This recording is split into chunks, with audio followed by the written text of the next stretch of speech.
काल एक सूची बनवण्यात आलेली आहे, त्यामध्ये आपण बघू शकतो की अनेक मंत्री, माजी मंत्री यांची लिस्ट बनवण्यात आलेली आहे आणि त्यांना वेळ देण्यात आलेला आहे बोलण्यासाठी.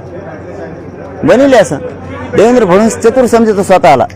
देवेंद्र फडणवीसला वाटतं मी लय चतुर आहे. देवेंद्र फडणवीस तिथंच चुकलाय.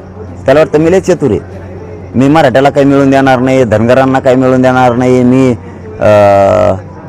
दलितांना काही मिळू देणार नाही, मी मुसलमानाला नाही, बारा बलिदांना नाही, बंजारांना नाही, लिंगायत समाजाला नाही, मी काहीच मिळून देणार नाही असं त्याला वाटतं. मी लय चतुर आहे. पण भाऊ तुला जवळ येऊन दे काच का कळत कसं असतो ती. न स्वप्नात वाटणारे फडणवीस साहेब, तुम्ही मराठीचे जे टाईम ठरवून दिलेत ना आमदाराला, या बेमान लोकाला मराठ्याच्याच विरोधात बोलायला, तुम्हाला एवढा पश्चाताप येणार आहे की आपण वाईट काम आपल्या हाताला लागलं. हां, तुम्हाला स्वप्नात न वाटणाऱ्या घटना घडणार, न पडणारे लोक तुमचे काही पाडणार. काही म्हणतोय मी, मराठ्याकडून बोलणारे मराठी पडू नाही देणार, पण मराठ्यांच्या विरोधात बोलणारे आमदार, खासदार सुपडा साफ करणार मराठ्यांचा. तुम्हाला लय मोठा पश्चाताप येणार. थांबा, तुम्ही नुसतं मजा बघा. चला, धन्यवाद.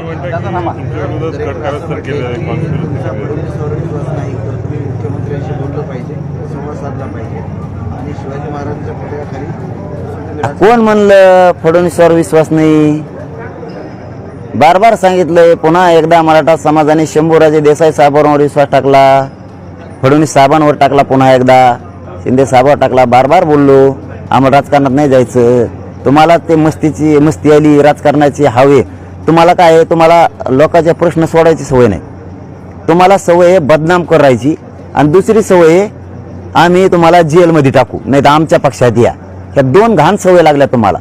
तुम्हाला ते सोपं वाटलं. अजित पवार आला तुमच्याकडं, ते विखे आले, अजितदादा पवार आले, ते अशोक चव्हाण आले, बरेचसे आलेत मराठ्यांचे. असे लय मोठे येतात, थोरात आलेत, मोहिते आलेत, मोठमोठ्याले राजे घराणे आलेत. त्यामुळे तुम्ही येत मस्तीत. तुम्हाला वाटतं आम्ही तसं करू. प्रत्येक जागेवर फडणवीस तेव डाव नसतो चलत. फडणवीस साहेब तेव डाव प्रत्येक वेळेस नसतो चलत. जनतेचं बळ सोपं नाही. जनतेचं बळ सोपं नाही. जनतेच्या बळाला कोणची सत्ता हलू शकत नाही, कोणचीच. तुम्हाला बघायचं ना मराठ्याचं बळ. तुम्ही आता मुंबईची तारीख डिक्लेअर झाल्यावर दरेकर मग बघा मराठ्याची ताकद काय असते. आणि छत्रपतीच्या पुतळ्याखाली बसून समाजाचं चांगलं काम करतो, चांगलं काम करतो. माझं जीवन आत्तापर्यंत म्हणतो मी तुम्हाला, इथून पुढचं माहीत नाही, आत्तापर्यंत सत्कारणी लागलेलं आहे.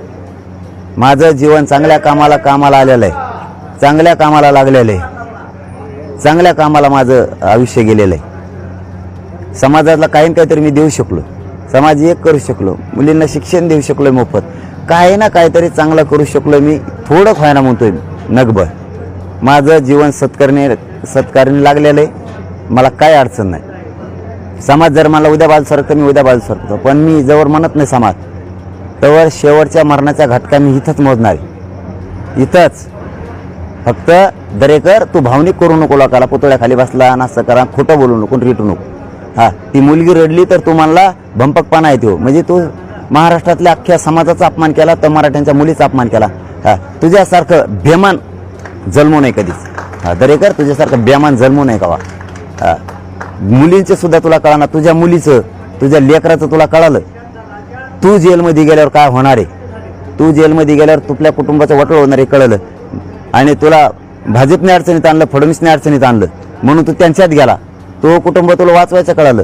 आम्हाला आमचे मराठ्याचे कुटुंब वाचवायचे कळतात, लेकर वाचवायचे कळतात, म्हणून तळतळीने बोललो. तर काल ती पोरगी रडली तर तू तिला भंपकपणा म्हणतो, त्या डोळ्यातल्या पाण्याला. फडणवीससाठी, फक्त सत्ता आणायसाठी इतकं खोटं बोलणार तू? हां, तुम्ही ते खोटे पैसे वाटणार नुसते सत्य यासाठी, आणि ते बी ॲडमिशनच्या पिरियडच्या टायमाला. काय दरेकर तो डोकं आहे, काय फडणवीसचं डोकं आहे. दादा, तुमच्या आंदोलनानंतरच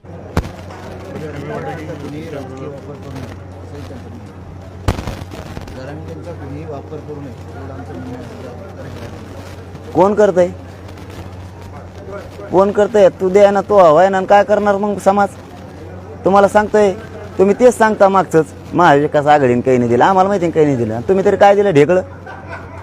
आम्ही तर म्हणतो तुम्ही द्या, मराठी डोक्यावर घेऊन नसते. तुला भाषाच कळा ना. मग तू नुसतं ते देवेंद्र फडणवीसला खुश करायसाठीच बोलतो कोणकडे बी.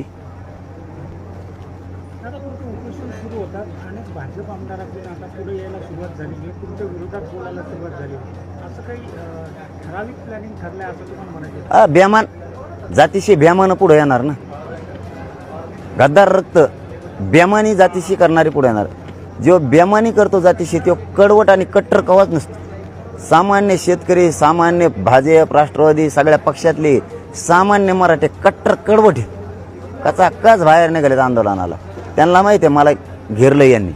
आता जसं दरेकरनी मला घेरलंय, बेमान झाला जातीशी आणि तो फडणवीसचा उधं करायला लागला.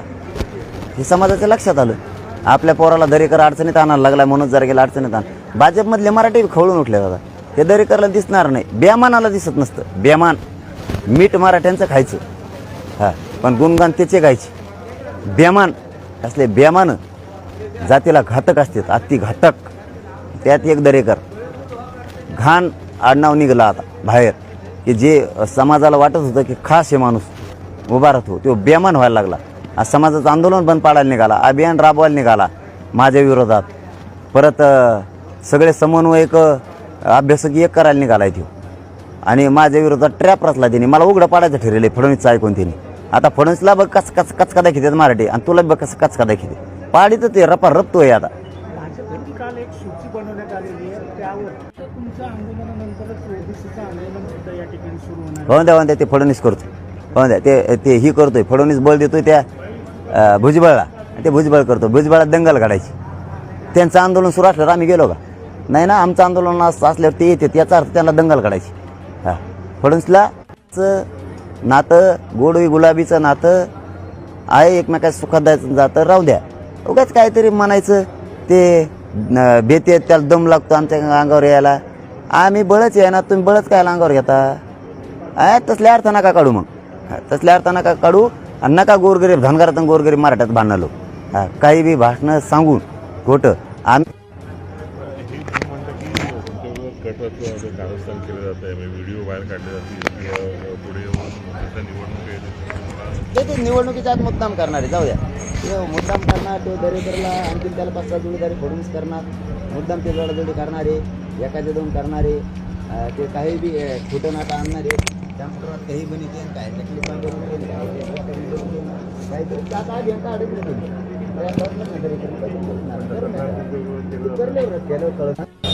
ते तिकडं बसू मारामाऱ्या होणार, त्यात दंगल होणार. मला गुंतवणार नसता माझ्यारे आल्या त्याच्यात दंगल घडणार.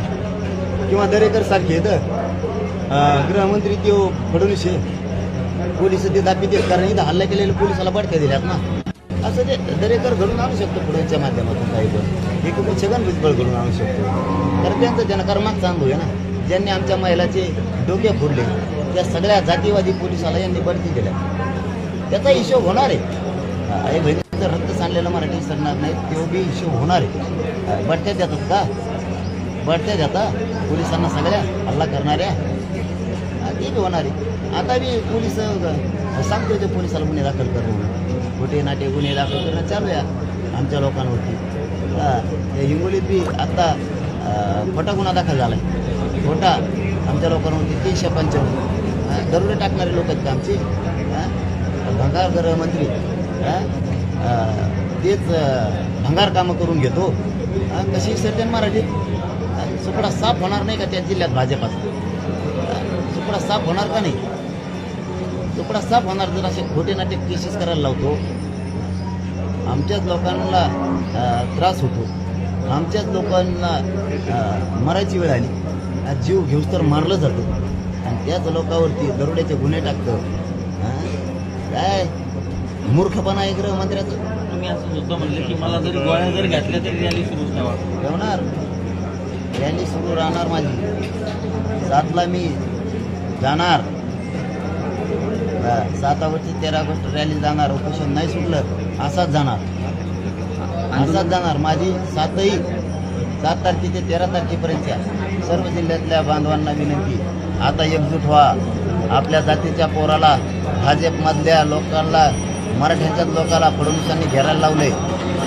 आपला समाज मोठा होऊ नये, आपले नेत्र मोठे होऊ नये. फडणवीसांनी मराठीचे आमदार खासदार पुढं घातले. सावध व्हा, सगळे एकजूट व्हा. ताकदीनं जिल्ह्यात 7 ऑगस्ट येणार. तिथं आपल्या जाती धर्मातल्या सगळ्या लोकांनी सगळ्या तयारी करा. मी येणार आहे. उपोषण सुरू असलं तरी येणार आहे आणि नसल्यावर तर मग येणारच. धन्यवाद. सॉरी नको सर, हे माझं तोंड केलं. प्लीज ओके दादा. प्रवीण दरेकर यांनी टीका केली आहे. करणार ना. शेवटी त्यांचे पोरं वाचायसाठी त्यांनी भ्रष्टाचार केला तर त्या टायमाला ते भाजपकडे गेले, स्वतःचं कुटुंब वाचेलं त्यांनी. त्याच्यामुळं त्यांच्या डोळ्यासमोर फक्त त्यांचंच कुटुंब दिसतं आणि त्यांना फक्त देवेंद्र फडणवीस दिसतो, बाकी कोणी दिसत नाही ना. इथं गोरगरिबांचे स्वतःच्या जातीतल्या लोकांचे की ते लेकराचे मुडदे पडायला लागलेत, याच्याशी नाही त्याला देणं घेणं. त्याला फक्त त्याचं कुटुंब वाचलं आणि ज्यांनी वाचिलं तो माणूस महत्त्वाचा आहे, म्हणजे फडणवीस महत्त्वाचा. काही गरज नाही मराठींच्या जातीचं काय हो, आपण ज्या जातीत जन्मलं त्याचीही गरज नाही, कशाची गरज नाही त्याला बाकीची. त्याला फक्त त्याचं जगलं पाहिजे, बाकीच्यांचे मेलं तरी चालतील. त्याला ते डोळ्यातलं पाणी नाही दिसणार, त्याला तो भंपकपणा म्हणणार, म्हणजे मराठ्यांचा अपमान करणार, ते विद्यार्थ्याचा, विद्यार्थिनीचा, महाराष्ट्रातल्या महिलांचा अपमान करणार, ते म्हणजे मगरूर माजुरेपणा अंगात सत्तेचा हे त्याच्यात आहे. त्याच्यामुळं भाजपला चांगले फळं मिळणार आहेत. बघा म्हणा पुढं तुम्ही आता. जरांगे पाटलांना आरक्षणाचा प्रश्न सोडवायचा नाही असं दरेकर म्हटलं. आणि मग तुला सोडायचं काय? तू सोडितो का? तो आता सगळे क्रांती मोर्चाचा, ठोक मोर्चाचा दिदारा केला, सगळा दिदारा करून टाकला. आता बी महादिदारा करणार आहे जणू तू. अभियान राबविणार म्हणजे ट्रॅप रचलाय तो, अभ्यासक फोडणार, समूनक फोडणार, आणि ते तर फोडलेले आहेत. मी मागं 23 दिवसापूर्वी सांगितलं तो फोडून ठेवले. आणखीन 2-3 जण जोडीदार आहेत तुला, 6 जण आहेत तुम्ही. मला सगळं माहिती आहे. फक्त तू बाहेर का अशी काढीत होती याची वाट बघत होतो मी. आता तू अभियानात काढणार, तुला बी दरेकर, तुला बी, आणि त्या कोण आहेत का अभ्यासक आणि समज, त्यांनाच समाजाला सामोरं जायचं. बघ तू आता कचका कसा आहे मराठ्याचा. तू असंच करणार आणि त्या भाजपावर नाराजीचा भडका लावणार. ते पूर्ण भाजप देवेंद्र फडणवीस तू संपून बसणार, कारण तू मागच्या दारातून आलेला आहे बिगर कामात. तू काय ते तमाशातली मावशी असल्यासारखं आहे. देवेंद्र फडणवीसला राहून करमणूक करतो. बिगर नाथाची मावशी असते ती.